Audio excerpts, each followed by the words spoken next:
Halo semuanya, selamat datang, welcome back di acara live kita pada malam hari ini. Selamat datang, welcome. Halo Cinovi, selamat datang. Ada Kak Japik juga sudah join. Dan seperti biasa nungguin teman-teman yang lain dulu masuk. Seru-seruan, sudah ada 8, 11, oke sip mantap. Kak Feni, halo selamat datang.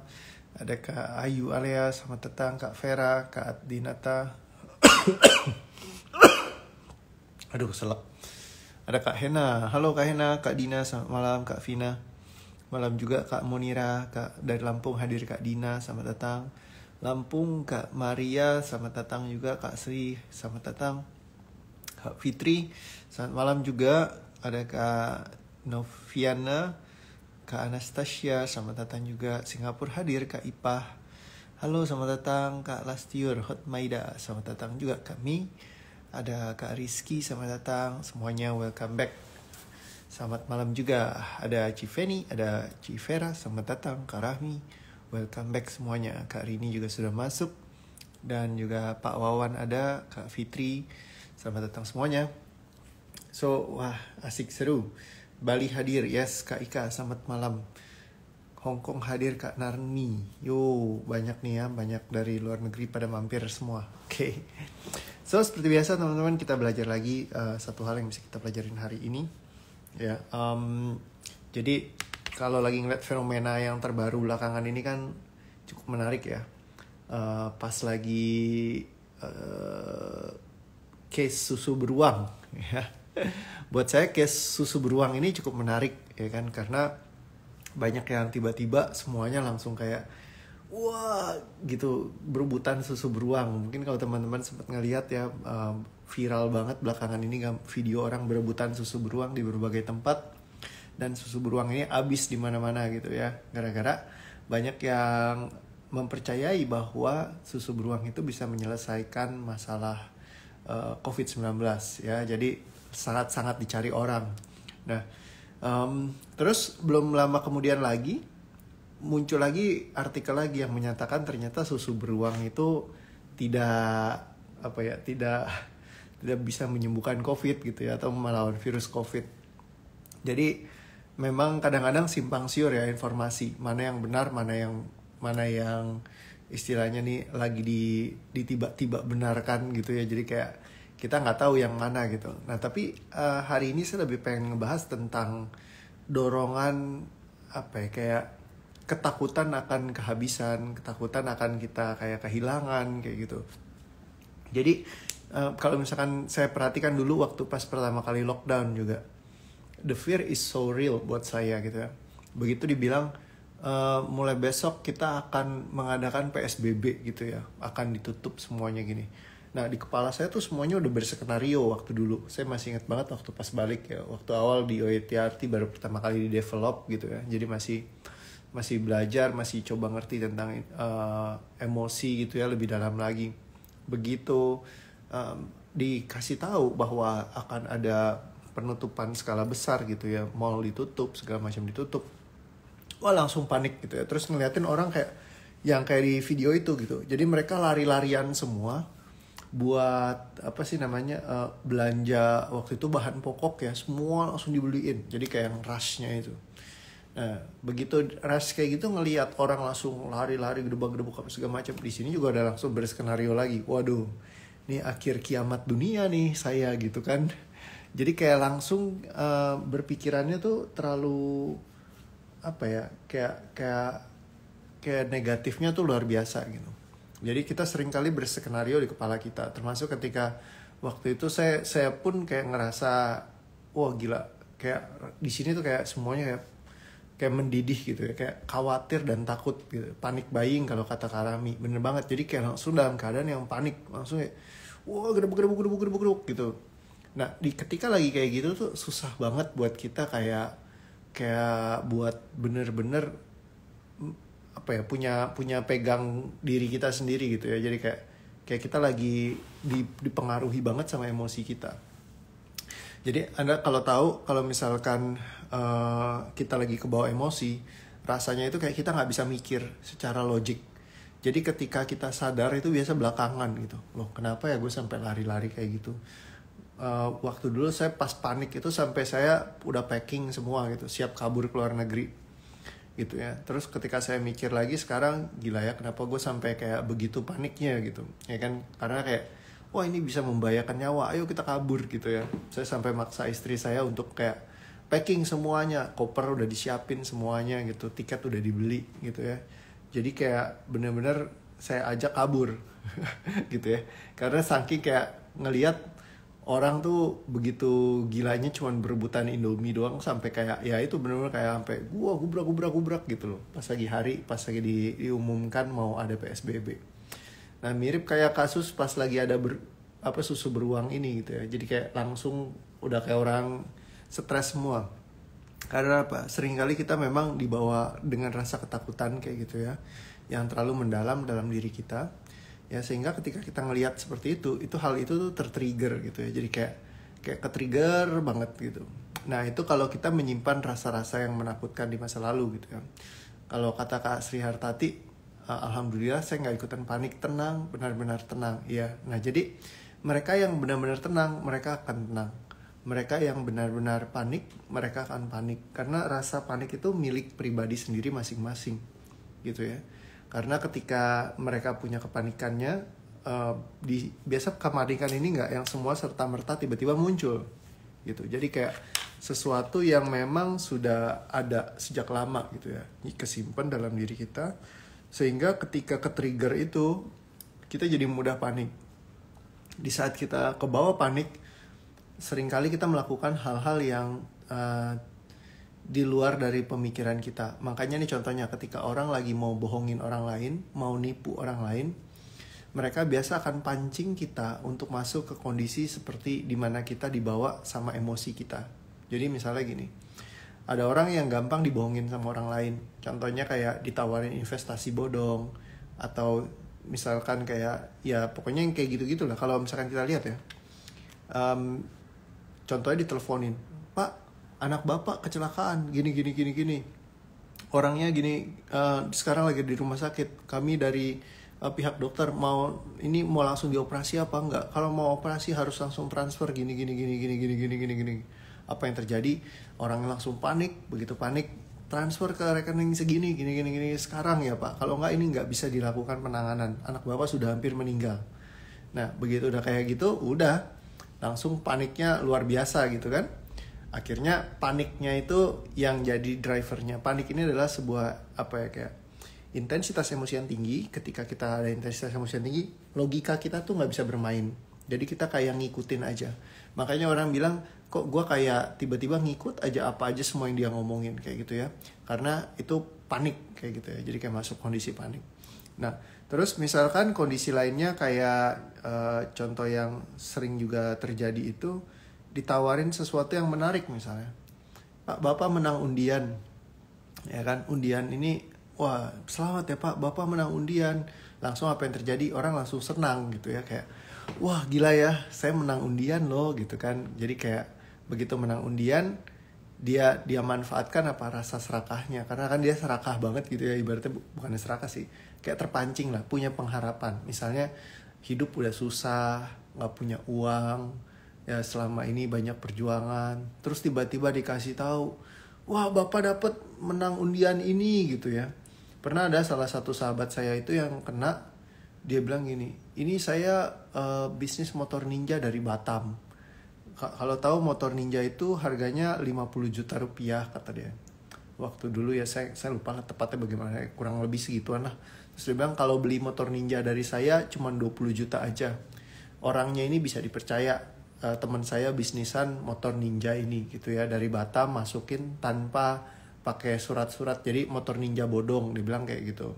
Nah akhirnya karena dia percaya, terus dia jualan motor ninja ke semua teman-temannya, naikin harganya sekitar 5 jutaan. Uangnya semua disetorin ke temannya itu yang mengaku bisa masukin motor ninjanya. Akhirnya apa yang terjadi? Ya seperti yang kita tahu, tidak ada motor ninja yang datang gitu ya. Yang ada motor tinja gitu ya. Nah jadi tapi percaya banget gitu. Karena apa? Kadang kita sudah berharap sesuatu. Di saat kita berharap sesuatu juga kita sangat-sangat yakin banget. Dan seringkali juga orang memanfaatkan intensitas emosi yang tinggi Itu misalkan contoh pas lagi membicarakan tentang kesian ya, kadang-kadang kesian nih si ini pak, kesian nih si itu. Misal contoh yang belakangan itu sering marah kan, Pak kami dari Indomaret, tolong Pak, tadi ada nomor voucher kami masuk gitu kekirim ke Bapak nggak sengaja. Jadi nomor vouchernya ini mesti dibayar Pak, Bapak bisa tolong bantu gak Pak? Dikasih tahu nomor vouchernya ke kami supaya kami bisa kasihkan ke orangnya, karena ini ada yang beli voucher tapi salah kirim nomor teleponnya ke nomor telepon Bapak. Terus apa yang terjadi? Karena kita orang baik, kita suka nolong orang lain, kita kasih nomor vouchernya. Ya, setelah nomor vouchernya itu diambil, ternyata itu adalah nomor kode sosial medianya dia, entah WhatsApp-nya, entah Facebook-nya, entah apa. Terus di take over sama orang ini. Jadi kayak cara ini lumrah sekali, sering kali dipakai gitu ya. Nah jadi ketika kita panik teman-teman, kita melakukan hal-hal yang di luar dari pemikiran kita yang jernih gitu. Seringkali kadang kita pengen banget untuk bisa tenang, bisa menghadapi sesuatu, tapi kepanikan ini begitu real ya. Jadi kayak karena emosi yang di bawah sadar kita itu terpancing. Nah, jadi salah satu hal penting adalah kenapa saya selalu merekomendasikan menguras semua problem bawah sadar kita yang sudah bertumpuk banyak. Ya, karena kalau misalkan di sini kayak numpuk bejibun gitu kita nggak beresin, itu benar-benar kayak bisa ke-trigger kapan saja gitu ya. Jadi kayak bisa boom gitu. Nah, ini yang ditanya nama Kak Vera, untuk tetap tenang gimana kok? Nah, nomor satu adalah memang kita harus ngurasin dulu problem bawah sadar kita. Dan problem ini biasa bukan cuma satu hal, tapi bisa terjadi yang disebut dengan multiple problem gitu ya. Jadi kayak bawah sadarnya itu kita kan karena hidup puluhan tahun. Jadi nomor satu, jangan berharap misalkan kita satu kali nonton BTS semua emosi kita hilang gitu. Nah, tapi kita bergeraklah dari sebuah rasa di mana oke, aku udah ngerti sekarang caranya ngebuang emosi. Nah, emosi apalagi yang masih nyangkut di dalam bawah sadarku yang bisa aku buang. Ya, jadi kayak fokusnya ke situ. Nah, makanya kayak saya itu fokusnya adalah ngikisin semuanya. Oh, ada Jerman hadir, Kak Heidi. Selamat malam Jerman. Welcome. Seru banget nih, tambahan lagi dari luar negeri ya. Jadi, ketika kita memang masuk di kondisi kita kikisin terus gitu ya, lama-lama tuh beban bawah sadar kita makin habis. Nah, ketika habis, lama-lama kita jadi nggak biasa kena trigger lagi gitu loh. Apa yang tadinya men-trigger saya sekarang sudah nggak ter-trigger lagi. Dulu saya begitu kena gitu langsung kepancing, tapi sekarang saya udah nggak kepancing lagi. Banyak hal yang nggak bikin aku terpancing kayak dulu. Tapi ada gak hal-hal yang bikin aku terpancing? Ada, misalkan kayak hari ini gitu ya, aku dapat informasi yang menurut aku kayak ini beyond my logic gitu. Kayak saya ada satu hal yang saya lakukan, saya kerjakan yang kayak sudah bertahun-tahun gitu. Terus tiba-tiba ada orang bilang kayak tanda kutip, maaf kerjaan kamu ini nggak bener gini. Jadi kayak aku berasanya tuh kayak gitu. Jadi kayak akhirnya digantikan sama kerjaan yang lain. Nah, jujur waktu itu ya pas aku ngerasain gitu kayak intensitasnya tuh sangat kayak gila ya, gue udah kerjain ini kayak hampir 3-4 tahun ke belakang gitu. Dan banyak orang bilang kerjaan gue nih bagus semua gitu, nggak ada yang masalah gitu. Kenapa kok tiba-tiba ada orang ujuk-ujuk datang bilang kerjaan gue nggak bagus gitu. Nah, di saat itu saya kayak langsung kayak nggak masuk akal deh. Tapi karena orang ini kayak yang megang kuasa gitu ya, kayak jadi kayak dia yang punya kontrol untuk bisa ngatur semuanya. Jadi mau nggak mau kan saya juga jadi nggak bisa banyak komentar gitu ya. Udah saya diam aja. Oke. Tapi setelah saya diam duduk saya pikir kayaknya saya perlu menyuarakan. Akhirnya saya suarakan ya kan apa yang saya rasakan gitu. Jujur aja Pak, saya kecewa berat ketika Bapak ngomong seperti itu, maksudnya. Ya kan, kenapa jadi seperti ini? Padahal kan sebenarnya begini. Jadi saya informasikan secara jelas ya dari sudut pandang saya. Nah akhirnya ya saya kasih bukti fakta-faktanya gitu. Kenapa kok kerjaan saya dibilang nggak tepat, sedangkan kerjaan saya tuh bener gini. Jadi ketika dirinci semuanya, saya jadi bukan bahas serta-merta karena dari dorongan emosi saya, tapi saya lebih bergerak ke arah kasih fakta-fakta dan bukti-bukti lapangan gitu ya. Karena kan kita bicara bukan cuma sekedar kayak oh kamu begini, kamu begitu, tapi kita based on data. Nah, ketika datanya sudah saya lemparkan semua, ya sudah, akhirnya tidak bisa dipungkiri lagi. Oke, berarti yang kamu ngomongin emang benar, saya minta maaf, kata orang itu begitu. Nah, jadi terkadang teman-teman, ketika kita dalam keadaan kecewa, kayak gitu, panik, segala macam, di sini tuh nggak bisa mikir jernih gitu. Waktu itu saya cuma bilang, Pak, maaf ya bentar, saya nggak match nih sama di sini. Saya mesti beresin diri saya dulu. Ya udah, saya cuma duduk sebentar, saya beresin semua gitu ya, lepaskan semua rasa-rasa itu sampai benar-benar kayak oke, saya udah on the ground belum, maksudnya kayak tenang nggak, saya ke bawah nggak kepancing masalah saya. Jadi selalu kalau misalkan lagi ada masalah tertentu teman-teman, stop dulu aja, duduk sejenak. Nah, stop tapi jangan nungguin emosinya turun. Seringkali kadang dibilang gini, kalau kita lagi berantem misalnya sama pasangan kita, kalau dulu kan saya sering banget ribut sama istri saya gitu ya, waktu awal-awal nikah gitu, itu intensitasnya tinggi. Biasanya saya nggak punya solusi, saya akan duduk diam. Jadi saya pendem dulu gitu. Saya kesel banget, kayaknya pengen marah gitu, mau meledak, cuman saya nggak mau ledakin, jadi saya tahan dulu gitu. Nah, nahan ini biasa saya pikir udah nanti juga berlalu nih, jadi kayak tunggu emosinya lewat. Nah, sedangkan emosi itu begitu intens sekali teman-teman, jadi kayak rasanya tuh kayak kencengnya luar biasa gitu.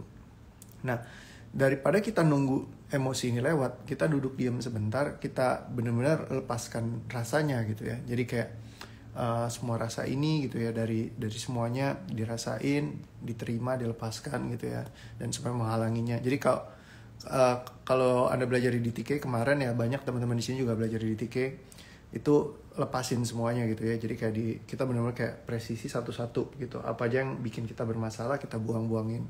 Nah, ketika udah kebuang, selesai kayak gitu. Nah, kita jadi nggak gampang marah lagi, kita jadi biasa aja. Nah, di saat kita biasa aja, baru kita bisa ngelangkah lagi, ngomong baik-baik. Kata Pak Adinata, aku pernah akhirnya pimpinannya aku ajak berantem katanya. Ya, kadang kalau misalkan kita kebawa sama masalah, ya kita jadi kita ajak ribut, bener banget seperti itu ya. Jadi kayak gitu. Nah, intinya adalah dari bergerak di titik dimana kita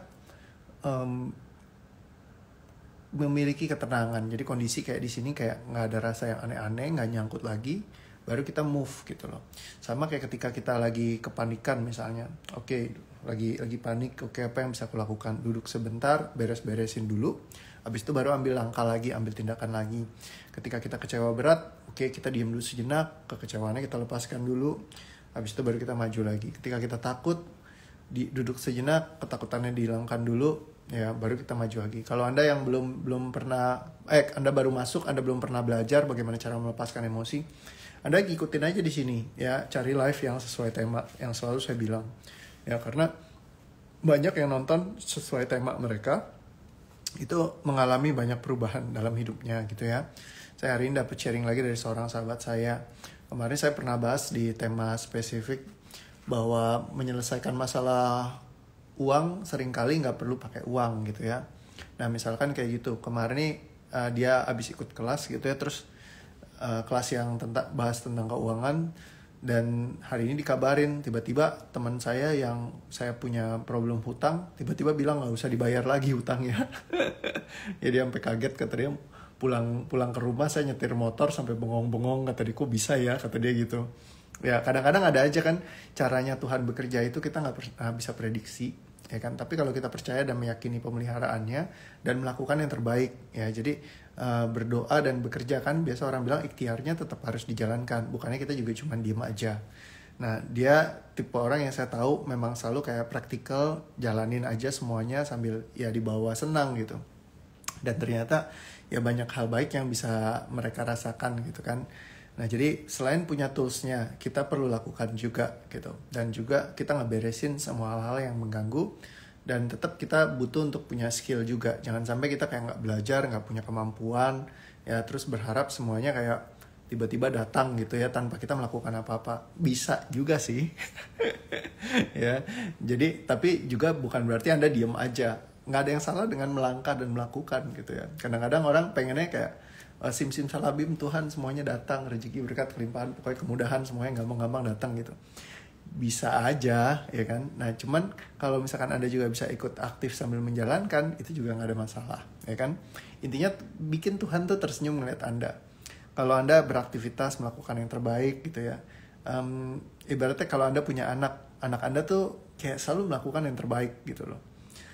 Anda nggak diminta pun, mereka nggak minta apa-apa sama Anda. Mungkin Anda akan tergerak dan pengen ngasih buat mereka. Ibaratnya kayak, aduh gila ya nih anak asik banget gitu ya, selalu berusaha melakukan yang terbaik, selalu mencari cara baru yang bisa mereka lakukan untuk meningkatkan hidupnya gitu ya. That's good gitu loh. Dan benar-benar tekun, baik sama keluarga, baik sama ininya. Ya udah kita jadi tergerak pengen ngasih sesuatu sama mereka walaupun mereka nggak minta gitu. Selalu jadi kayak anak kesayangannya Tuhan, tanda kutip, saya begitu gitu. Tapi ada juga yang orang yang punya pandangan lain ketika kayak menunjukkan dengan penderitaan supaya Tuhan kasihan. Jadi kayak semakin menderita, semakin susah, semakin gak punya uang, semakin tiap hari memohon, meminta gitu ya. Terus kayak mengharapkan belas kasihan gitu. Nah ini juga ada juga yang menggunakan sistem ini. Tapi kalau menurut saya yang asik adalah gimana kalau kita terus berusaha dan berkarya gitu ya. Ibaratnya kalau ada dua orang anak, yang satu dia terus berusaha, dia terus berkarya karena apa? Tuhan kasih semua badan lengkap segala macam ya. Dikasih kesempatan datang, dia selalu berusaha. Terus ada lagi yang satu lagi, dikasih kesempatan dia tidak berusaha. Terus selalu mengasihani dirinya, menyalahkan orang lain. Salah si ini, si itu, si ono, si anak, si ini ya kan. Terus kenapa Tuhan kok aku begini? Tuhan bantuin aku dong. Tuhan masa hidupku dibikin susah begini? Aku udah begitu baik loh, tiap hari aku udah berdoa memohon sama kamu, aku udah minta sama kamu, kenapa kok kamu nggak kasih? Akhirnya masuk dalam kondisi keluhan dulu, isinya keluhan. Kalau Anda jadi membayangkan seperti Tuhan ketika dikeluhkan terus, kira-kira dengernya gatal juga gak sih? Ya kan? Jadi boleh sih nanya sama Tuhan juga, apa sih yang aku bisa lakukan untuk kayak improve kehidupanku, untuk meningkatkan lagi kapasitasku, sehingga bisa jadi banyak hal baik yang muncul gitu loh. Kalau kadang-kadang mentalnya kita ini yang sangat-sangat berpengaruh memang. Kalau kita kayak lakukan yang happy-happy, seru-seru, asik-asik sambil dijalankan gitu ya, dan bawa semuanya dalam keceriaan, kegembiraan, ya kita bisa bikin Tuhan tersenyum gitu ya. Ketika Tuhan tersenyum itu ya lebih asik, banyak hal baik yang bisa kita raih dalam kehidupan kita, karena kayak jalannya tuh kayak terbuka saja kayak gitu. Aku pernah kayak gitu kok, keluhan protes, nggak apa-apa, saya juga pernah kayak gitu. Ya dulu kan saya juga sempet di saat saya susah gitu ya, nggak punya uang sama sekali, ya isinya banyak keluhannya. Apalagi kalau misalkan saya ngerasa saya udah melakukan banyak ya. Tuhan disuruh nyumbang, saya udah nyumbang. Disuruh kerja keras, saya udah kerja keras. Mana janjinya? Katanya kepada yang berdoa diperkenankan, kepada yang minta menerima. Mana? Ya kan? Malah mempertanyakan Tuhan kayak gitu ya kan? Nah, jadi ketika kita justru malah mempertanyakan ya jadi malah jadi kita jadi gimana? Jadi lucu ya. Jadi kita perlu beresin dulu sebenarnya sama diri kita. Emosi-emosinya itu merasa terbeban, tertekan, segala macam itu dilepaskan. Ya, ketika kita sudah lepaskan, rasanya ringan, kerjain apa-apa tuh jadi lebih enak. Nah, ketika lebih enak, lebih happy, kayak gitu. Wih, ada yang nanyain, Kak Handayani, Pak Reo kayaknya kurang energik, nggak seperti biasanya. Yes, terima kasih udah diinfoin. Ya, saya emang lagi kurang fit, ya jadi kayak badannya lagi tepar. Bukan gara-gara cerita yang tadi saya ceritain ya, tapi emang lagi tepar. Jadi ya lagi teler aja lah. Tadi seharian tidur kayak biasa ya. Mungkin karena udah beruntun, kayak kemarin kan saya lagi nulisin buku gara-gara dimintain project sama Pak Wandi S. Brata ya. Pak Wandi ini di rootnya Gramedia, dia udah nanya, saya jadi gak enak, udah 3 kali saya diteror.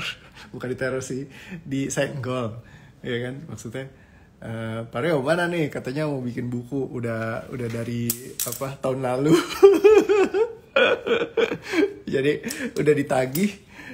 Akhirnya saya kerjain sampai ya kemarin sih udah kelar semua, sudah saya tulis gitu ya. Jadi hari Sabtu kemarin bukunya udah beres. Sekarang lagi masuk proses editing ya. Hopefully lancar semuanya gitu ya. Kemarin pas lagi nulis tuh ya sampai pagi-pagi gitu, karena kadang-kadang inspirasi datangnya pagi gitu ya. Jadi banyak kan sampai kayak jam 4 beruntun gitu ya. Jadi jam tidurnya jam 4 terus selama hampir seminggu kemarin gitu ya. Rutin gitu tidurnya jam 4-an. Jam 4, jam 5. Terus kemarin baru selesai kelas di TK, terus tidurnya masih belum seimbang gitu ya. Jadi akhirnya agak teler ya. Nah, cuman ya gimana ya? Ini juga lagi saya beresin sih supaya saya bisa istirahat. Makanya tadi hari ini saya istirahat. Ya mungkin habis ini selesai juga saya mau istirahat total lah. Selagi masih ngantuk, jadi saya jaga ngantuknya. Kalau saya pump dengan excitednya saya takutnya habis ini saya jadi matanya melek lagi. Ya, jadi saya sengaja kayak ya udah biarin lah, saya bawanya sambil kondisi teler sedikit. Ya, jadi yang penting tetap fun ya, biar supaya habis ini bisa tidur. Begitu tidur besok pagi udah fresh lagi kayak gitu ya. Jadi kurang lebih seperti itu. Katanya Kak Yunita, temanya ngena nih ke aku, nggak boleh nyalain Allah karena selama ini anak saya dapat SMP negeri sedih, tapi harus semangat ya kok. Loh kok dapat SMP negeri sedih, jangan dong. Ya jadi dibawa fun aja gitu. Kalau ini dari Kak Anggi, oh makasih kemarin Kak Anggi buat sharing-sharing. Kalau versi koreo itu buang energinya satu-satu berapa lama? Kalau saya lakukan rutinitas aja sehari-hari, jadi kayak setiap ada rasa yang nggak enak saya rasakan, saya akan beresin ya kan, saya ringanin, saya ilangin gitu ya. Ketika dihilangin rasa-rasa itu ya, jadi bawa apa tuh dalam keadaan yang happy aja gitu, jadi kayak nggak terbebanin, nggak berat. Nah, buang satu-satunya itu sih sebentar, jadi kayak buangnya tuh nggak sampai 5 menit paling, biasanya saya tulisin, habis itu saya buang udah langsung hilang gitu ya. Jadi begitu udah ringan, lanjut lagi gitu ya. Jadi kayak aktivitas itu bisa kita lakukan secara terus-menerus. Nah, cuman hati-hati, balik lagi. Kita punya fisik kita punya juga pikiran kita. Jangan sampai karena pikiran kita ibaratnya jernih, tenang, happy, terus kita fokus terus tanpa memperhatikan fisik kayak yang saya lakukan ini nih, kayak selama beruntun ini. Tapi memang karena saya udah tundanya terlalu lama, jadi saya pikir memang udah perlu diselesaikan, ya udah saya drill aja dulu gitu sampai beres gitu ya. Tapi saya rekomendasi untuk tidak dilakukan ya, jadi kayak gitu. Memang sebenarnya biasanya kalau misalkan saya tidur sampai malam, saya bangunnya agak lebih siang. Cuman karena siang biasanya ada jadwal orang coaching misalnya, jadi saya akhirnya tidurnya jadi kurang. Tidur jam 5, bangun jam 9. Jadi kayak cuma 4 jam gitu ya. Jadi kayak kurang balance. Nah, makanya jadi kayak ini yang bikin saya harus restructure ulang si tidur saya. Dan memang pas kemarin nih lagi penyesuaian aja ya, saya rasa hari ini sih udah mulai oke ya, jadi mungkin malam ini saya udah bisa tidur di jam yang oke gitu, jadi nggak terlalu troubled lagi. And so thank you buat perhatiannya teman-teman semua. Jadi coba di capture energinya. Kapanpun ada rasa yang intensitasnya tinggi dalam diri Anda yang tidak bisa Anda kendalikan, entah kepanikan, ya kak, entah mungkin kekecewaan, ketakutan yang mendalam. Rasa apa sih yang mendalam? Perhatikan semua rasanya.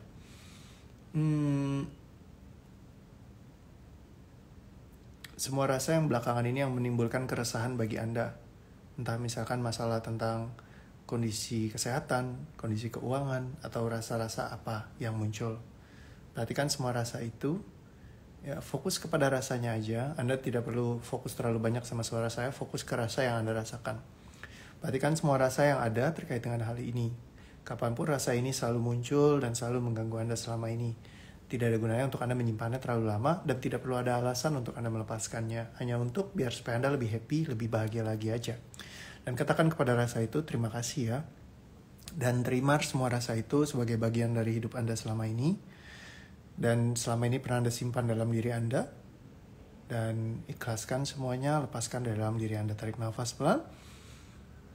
Tahan dan lepaskan. Oke, perhatikan semua rasa yang tersimpan dalam diri Anda. Jikalau ada janji, ikatan, sumpah, keterikatan, belenggu, kalimat, perasaan, ucapan, keputusan, ketidakinginan, ketidakikhlasan yang menghalangi Anda melepaskan semua rasanya.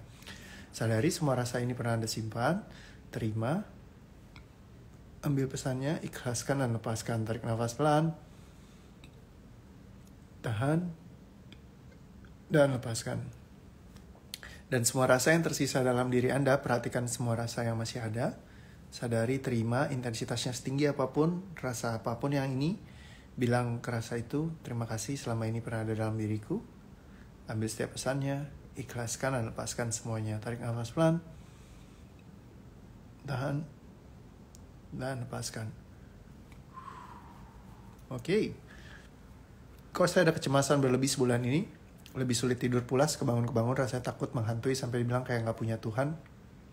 Ya kadang-kadang orang banyak yang gak ngerti apa-apa, memang apa-apa dibilang gak punya Tuhan lu, gak deket sama Tuhan lu, kayak gitu.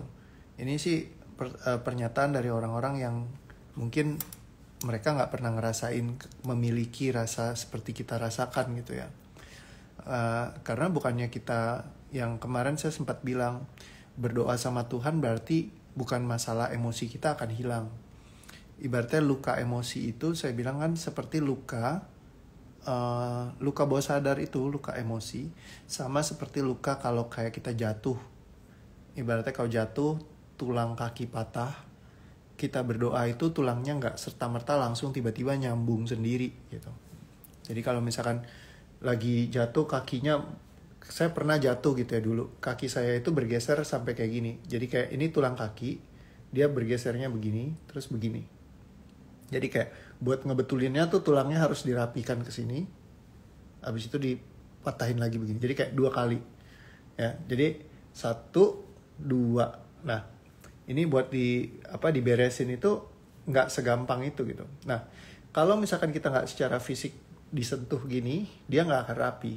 Nah, jadi ketika sama kayak luka, misalkan kayak kita patah tulang terus kita berdoa setiap hari, Tuhan patah tulangnya sembuh, Tuhan patah tulangnya sembuh. Ya patah tulangnya nggak bakalan sembuh. Ya kalau mau sembuh patah tulangnya ya dioperasi lah. Kayak kemarin salah satu sahabat saya baru kena kecelakaan, ya dioperasi kakinya gitu. Kalau berdoa tiap hari minta patah tulangnya sembuh ya gimana ya? Karena itu it's a thing yang kayak mesti memang dikasih interferensi tertentu gitu. Ya kakinya dibuka dulu, dirapihin semuanya, dibenerin lagi, kayak gitu, dipasang pen, baru kakinya bisa balik lagi. Jadi sakit fisik kita perlu bereskan dengan cara itu. Jadi kayak bukan sakit fisik sih, sakit pikiran ya, dalam artian emosi yang tinggi kita perlu tahu caranya buat melepaskannya. Ada yang bilang dadaku terasa sesak, oke? Apapun yang bikin dadaku terasa sesak, tempel tangannya di yang nggak enaknya, bilang ke dalam hati. Aku menerima semua rasa ini pernah ada dalam diriku. Aku ikhlaskan semuanya dari setiap pesan yang disampaikan, aku terima dan aku lepaskan. Tarik nafas pelan, tahan, dan lepaskan. Dan semua rasa yang tersisa tersimpan di dalam yang nggak enaknya, misalkan di kepala nggak enak, tempel di kepala, di sini. Dan semua yang menghalangi aku melepaskannya, aku terima, aku ikhlaskan, aku lepaskan dari dalam diriku. Tarik nafas pelan, tahan, dan lepaskan. Dan semua rasa yang masih tersisa yang selama ini ada dalam diriku, aku terima, aku ambil pesannya. Makasih ya, aku ikhlaskan dan aku lepaskan semua. Tarik nafas pelan, tahan, dan lepaskan.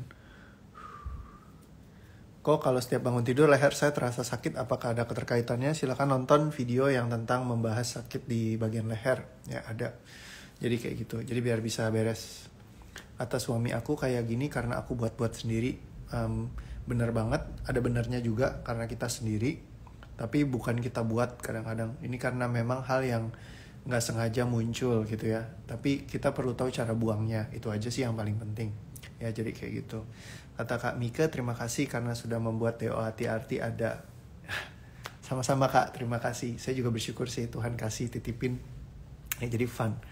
Katanya Mas Santosa, kalau lihat anakku berulah jadi tertawa, lihatnya lucu. Kalau dulu saya selalu kesel ngeliat ulahnya. Iya. Thank you Mas San. Aku belajar banyak dari Mas Santosa juga. Mas Santosa juga awalnya intensitasnya tinggi memang sama Gali ya. Anaknya Mas Santosa. Jadi teman-teman kalau tahu Mas Santosa Amin nih di Instagram lagi ada barengan sama kita. Ya Mas Santosa kan pengisi suara legendaris ya. Kalau tahu suaranya Suneo, suaranya SpongeBob, ya Barney, terus juga Popeye. Nah itu diisi sama Mas Santosa Amin. Ini tadi barusan kasih komen. Ya Mas Santosa punya anak namanya Galih. Galih itu memang aktif ya kayak saya dulu. Saya kalau ingat Galih ingat banget sama saya dulu gitu ya.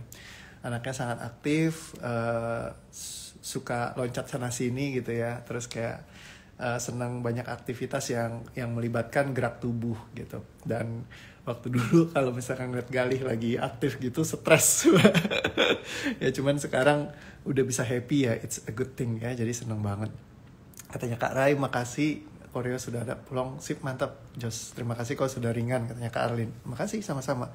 Kok ada temanku kemarin kena covid, selain fisik psikis kena, tapi dia juga ikhtiar di OETRT, sekarang sudah negatif. Thank you banget kok atas di OETRT. Wih, thank you banget Kak Karlia buat kabarnya ya, seru banget. Jadi memang intinya adalah kalau kita lebih happy, suasana rumah lebih happy, ya kita bisa ngeliat sebagai berkat ya. Ibaratnya kayak anak bisa lincah, bisa aktivitas kayak gitu. Itu kan sebuah kegembiraan ya. Banyak malah orang tua yang merindukan anaknya bisa lebih aktif gitu. Tapi kadang kita nggak bisa ngelihat karena kita punya rasa-rasa yang mungkin di dalam diri kita, kekhawatiran, ketakutannya. Nah ketika dilepaskan malah bisa lebih ringan kayak gitu. Aku lagi di Doa TRT sering diamukin, dicubit, dijambak, karena kalau lagi di Doa TRT kayak orang di Rukiah. Waduh. Saya karena nggak tahu secara spesifik ya gimana sistemnya kalau lagi di Rukiah, jadi saya nggak bisa komentar juga teman-teman. Cuman kayak lagi digangguin terus ya gitu ya. Kesian anaknya. Mau ikut Kak, gimana caranya? Sementara boleh lihat di list DTS kita di IGTV, silahkan nonton aja, ada banyak video live saya ya. Thank you. Kata Kak Yunita, makasih koreo, bersyukur bisa setiap hari dengar live-nya koreo. Jadi lihat live-nya, ngelepas beban jadi plong. Oke, sama-sama, terima kasih. Dan didoakan biar lebih sehat terus. Thank you sama-sama teman-teman. Saya berdoa supaya lebih banyak orang bisa lebih ringan hidupnya, bisa lebih happy. Berapa lama kita menghilangkan emosi, tergantung emosinya. Setiap orang dia lain-lain teman-teman ya. Jadi kita bisa lepaskan dengan cara yang memang spesifik di permasalahannya mereka masing-masing. Saran saya Anda coba dulu aja nonton di live-live saya, ada banyak gitu ya. Kalau misalkan Anda ngerasa cemas atau apa, Anda cari yang sesuai tema Anda. Ya misalkan Anda lagi pusingin apa, lagi cemasin apa, lagi takut apa gitu ya.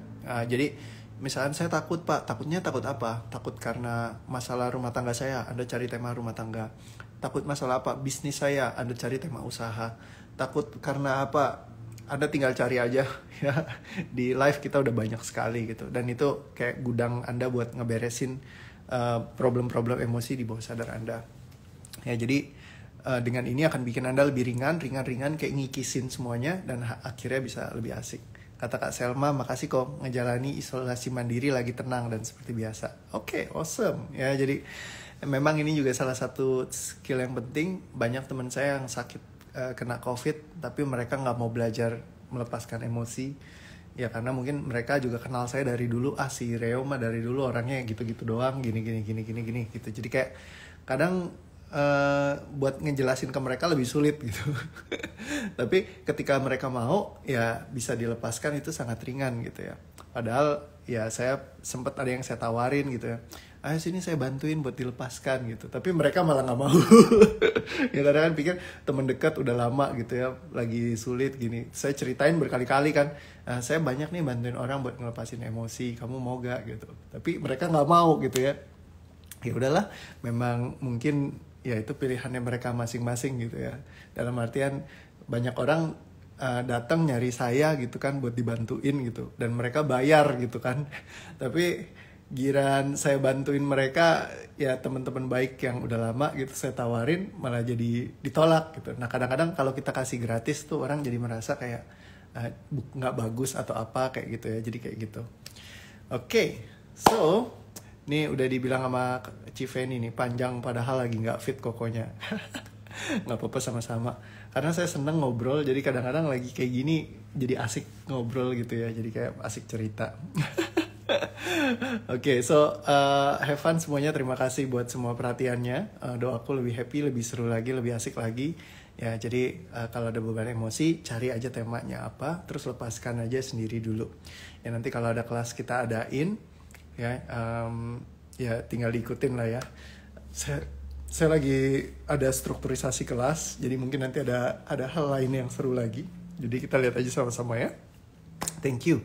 Gimana lepasin emosi kurang pede? Silahkan dicari Pak Jasrul. Selamat datang, welcome buat semua teman-teman yang masih baru.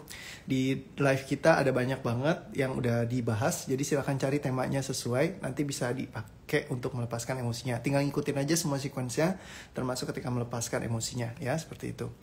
Kata Kak Rodia, saya dulu mudah tersinggung kalau ngomong kasar, tapi sekarang sudah santai aja kok. Terima kasih buat sharingnya. Ya, jadi kalau dikasih sharingnya, bikin lebih semangat lagi, teman-teman semua lebih happy. Oke, so saya mau istirahat lagi. Terima kasih teman-teman. Doakan aja besok udah fully oke lagi, semangat lagi, seru-seruan lagi. Sampai ketemu besok. See you again. Love you all. Bye-bye. Dah.